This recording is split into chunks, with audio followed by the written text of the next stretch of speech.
Morning. Morning, Louis Blogotaman Mary. Firstly, Milak Tok, thank you, Prime Minister James Marbe. He took time off to come and attend this. That signifies the importance of this conference. Not only that, it also signifies and dear to his heart, the people of Papua New Guinea who needs to benefit from the resources that we go and harvest. So thank you, Prime Minister, and all your ministers, governors. I will not name them. I think you're in the room, so I take this opportunity to acknowledge your presence. Not forgetting the team, core team, led by Anthony. Anthony, this is wonderful. Hats off to you and your team. Anthony, this is a success, and I'm hoping that next year will be bigger than this. And so every one of us from the resource industry, from the agencies, suppliers of goods and services, the resource executives, we've attended this because of someone who has decided to facilitate, so thank you for that. And not forgetting, this is somebody's land we stand on. So to the landowners, I want to say thank you for saying yes so that we can come and do the presentations from another country. In the room, I also would like to acknowledge my own team. We've done a very good job for Papua New Guinea on behalf of Papua New Guineans. OCTAD has done very, very well this year. And if you're a stakeholder, give a clap for everybody. Thank you for the opportunity to do a presentation on and provide an update that happens on the 40th year of anniversary.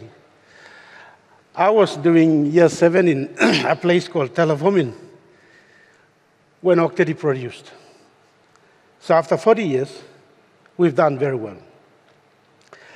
So as we celebrate 4 decades of resilience and excellence in the mining industry in PNG, our mining operations, the footprint has extended to Australia and across the Asia into Europe as well. You know, it started in August 1984 as a gold mining operation by BHP Billiton. Then we transitioned into copper, gold, and not forgetting silver in '87. From 2015 to present, OTML is now 100% PNG-owned mine. Throughout its history, OTML has demonstrated resilience in the face of challenges and adversity. We experienced 2 droughts in '97 and 2015. It just happened that both of those periods, I was there. The gold market, ups and downs, which we can't control, but it does happen. You just need to plan for it that it will happen.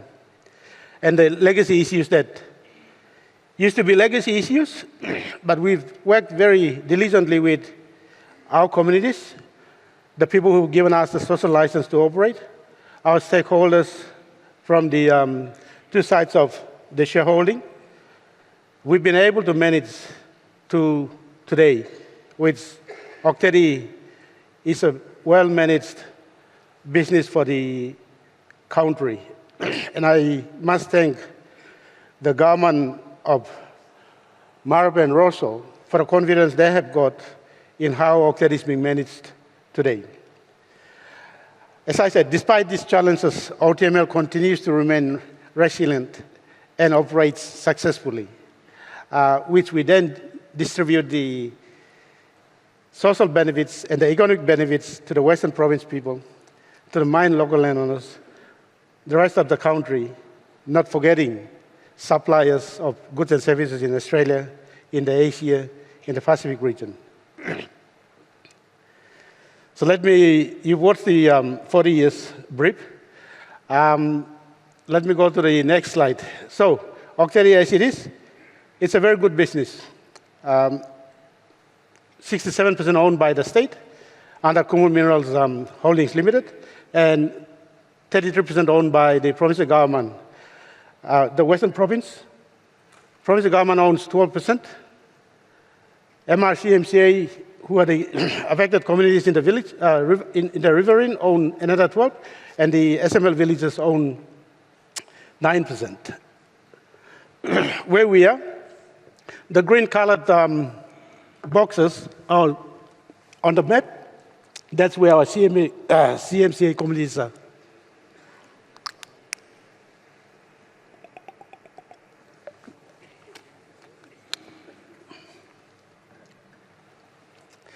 So OTML operates with the agreement of the 158 CMCA villages, which is shaded in different colors, from the mine down to the river.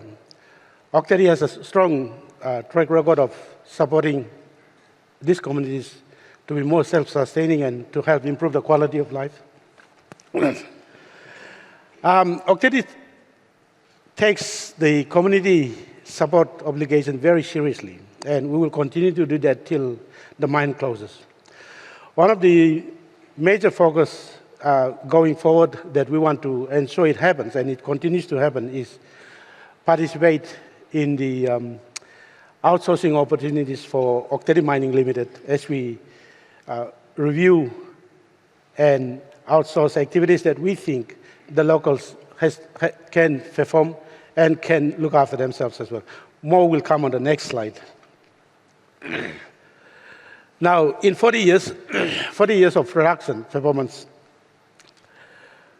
we've been able to contribute 5.4 million tons of copper.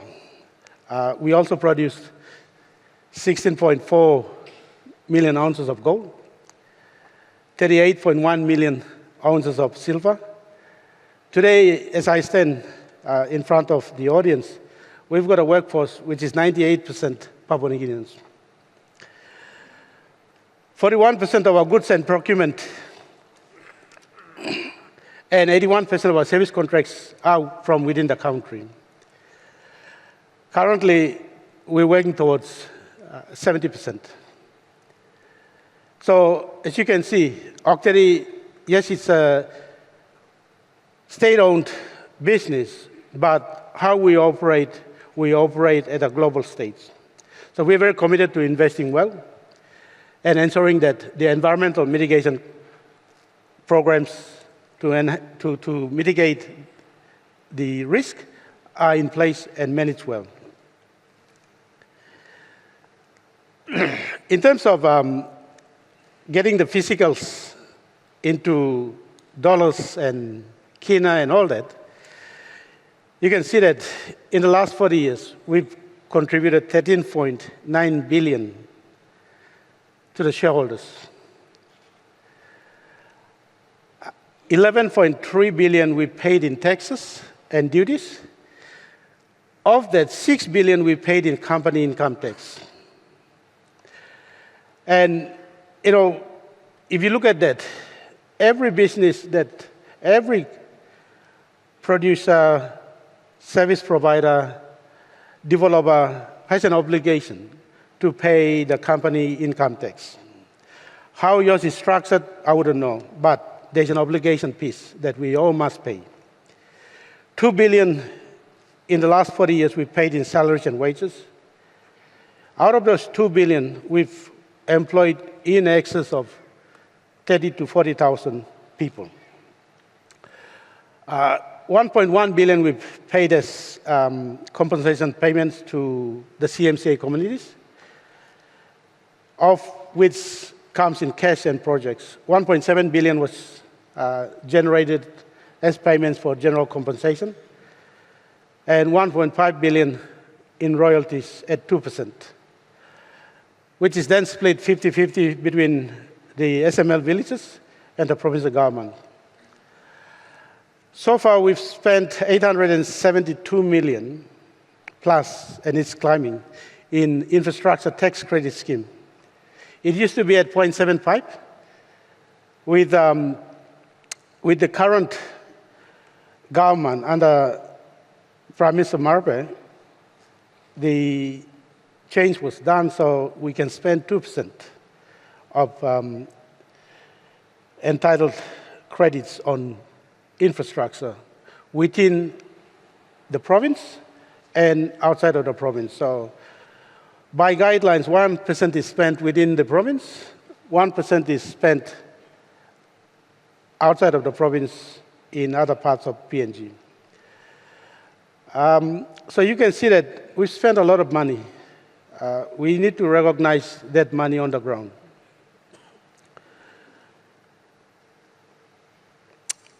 So 40 years, social sustainability.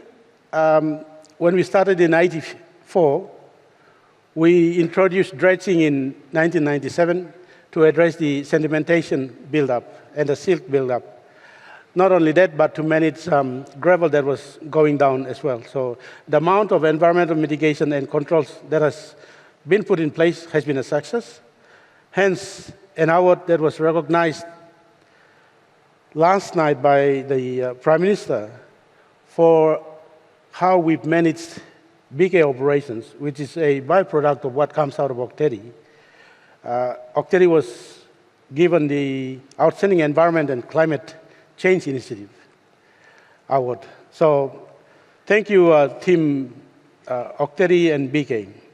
Now, due to the extension of the mine life, which if you were here last year, I mentioned that we would go up 2050. Now, along the way, we've done further studies. Certainly, we can go 2050 plus. And so, there are two conditions linked to that, which is to do with managing the environment. One is a TSF, tailings facility, that we need to build, which will be built in 2027. We're now going through the regulatory process to get that in place. Which once built, all the mill tailings will be able to capture them. Now, fast track to 2024, how well have we done? So, to the trustee shareholder and to the governor of Western Province, your business has done very, very well on behalf of PNG and Western Province. In the last 18 months, we've been very, very, very diligent at ensuring that performance of our operations across the entire business withstood the issues that we faced. So, come end of the year, we will have produced 103 kilotons of copper. And for those who are interested, copper recovery is sitting around 90 at the moment. So if Jerry is in the room, you can use that number for your speech. 260,000 ounces of gold and 967 ounces of silver. Again, gold recovery is climbing, and it will after completed what we said we would do. So very good times at Tedi. Let's fast track that. Before we fast track it, $1.5 billion we will generate. Last year I said we will generate 1.1. It's gone beyond that. Out of that, we've been able to declare dividends as well for the shareholders, 450 million kina for dividends. Local and national content, I'll just quickly run through. 3 weeks ago, the first Land Cruiser arrived in Telefomin. That's because of the road that's being built between Tabuwil and Olswip to Telefomin, eventually to Oksabmin and to Lake Kobiago in the Hela province. So thank you for the 2% credit that was given. And thank you to the Prime Minister, and thank you to the past members and Governor Yoto and Solon Mirishim for pushing this road. 3 years' time, we should see Western Province get connected to the Highlands Highway. Road sealing is happening, and that's on track. The trucks that you see, the fuel tankers as of today are owned by the local landowner companies. So anything to do with land transportation ad hoc Tedi mining, from line haul, road haul, fuel credits to light vehicles, is owned by local businesses. The trucks in the middle, trucks, we're getting an additional 20 trucks, dump trucks, and that's owned by the local landowner companies as well. Thanks to Tedi for supplying Jet A1, so every one of you who are in the audience who flew down from PNG were able to fly down. So that's where Jet A1 is. And we will be able to sustain the air operations between Air Niugini and PNG Air plus the third-level airlines, as we've got a 2-year contract in place with supplying Jet A1.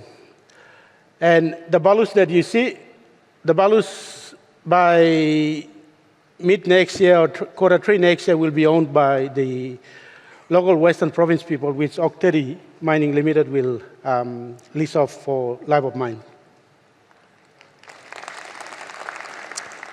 So what else can we do for PNG?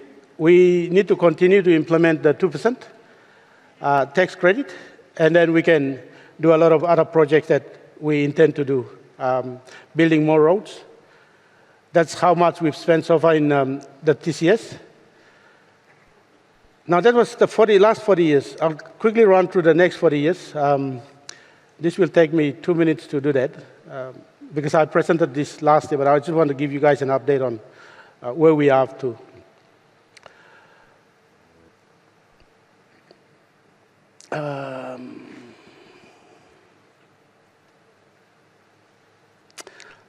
There should be a video, but Growth 2050 are the projects that we're embarking on.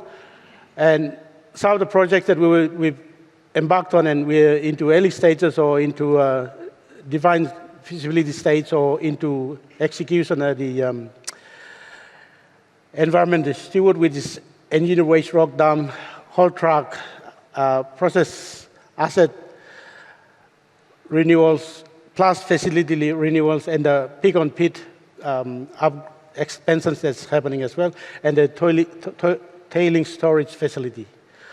Copper mark certification, if you're in the copper industry, that's starting to become a requirement to sell your concentrate. Electrification and energy transition is more about how do we light up the west of the country. APEC 2018, Japan, America, and Australia made a commitment that they would help us electrify rural PNG by 70%. 30% of our population should have power lighting in the houses. So we are pretty much aligned to that, and our team is to light up the West. If you're from the border region of Western and West Civic, going towards Gulf Province to East Civic Province, we will help to implement that. And the diesel Jet A1 storage. Tedi board approved for our own use the construction of bulk storage at Motukia, which should be completed in the next 18 months, where we will have bulk storage for Tedi use for diesel and for Jet A1. The overflow can be given to others who are in need. So that's where we are. So the next 5 years, Tedi will take the next phase, and there is more money to it to be spent. There is more money to be generated for local businesses in country as well. I've run that through, so I'll just quickly run down. What I want to tell the stakeholders, particularly from the province and within the country, is the benefit of doing this. Exxon, thank you for making the announcement this morning that you will set up an office in Kionga. We are looking for gas to power up our gas generation, to convert our trucks to be gas-driven as well. Not only that, but this gas will help us to power up the west of Papua New Guinea.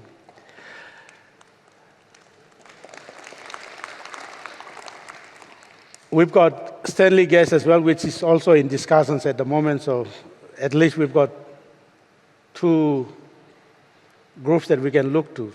That's the balus that I mentioned. Governor Yoto and Augustine Mano, I'm very happy that this balus, their site will no longer be there, but another balus will be there, which will be owned by the 3 Western Province entities from Q3 next year to whenever Tedi closes. And we're doing upgrades for our accommodation for the employees. Our employees are very important. They're number one. Without them, we won't get the results that I'm talking about. Now, Tedi being a very good business for the state, we always hidden, we stuck somewhere that no one knew who we were, though Tedi always gets publicized about what we do well. So our new office will be facing the new Prime Minister's office at Kualimu House in Waigani.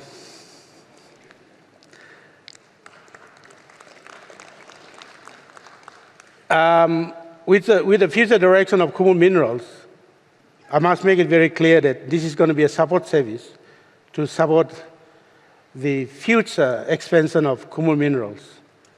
And we will use this hub to provide support functions. CMCA community, these are the people who give us the license. So far, the discussions has gone very well, and we hope to end it by next year, but indicators are very good.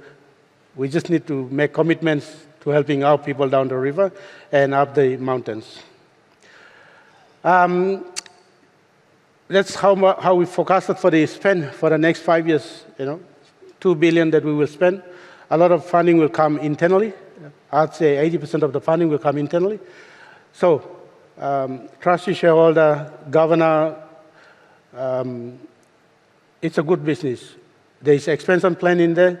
There's money that's going to be coming in and out.